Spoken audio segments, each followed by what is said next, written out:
So in this series of videos, we're going to talk about Python programming language. So this is the introductory video to Python. So Python is a high-level, general-purpose programming language. And the Python programming is mainly focused on code readability. So the Python is dynamically typed, garbage-collected programming language. So the Python programming has multiple capabilities.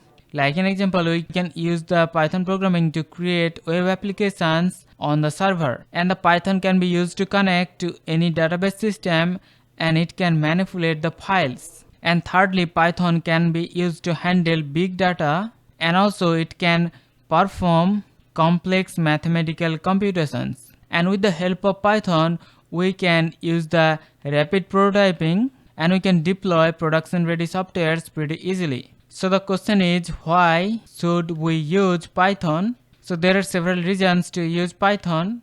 So first of all, Python is compatible with multiple operating systems.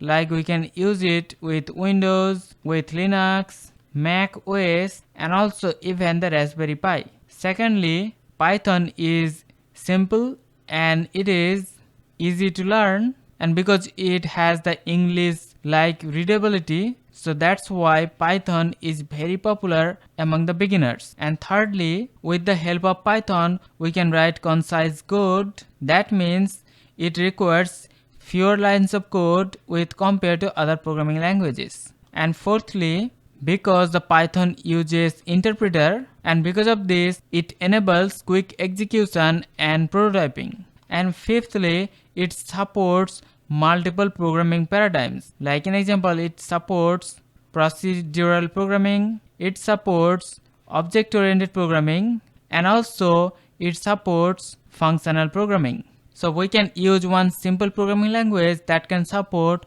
3 types of programming paradigms. And we can start coding in Python by using any simple text editor, and also we can use IDEs also, like we have the NetBeans, Eclipse. So we can use any of these to start coding in Python. So in the next video, we're gonna see how we can set up and we can start coding in Python language. So hope you understand the concept. See you in the next one. Take care.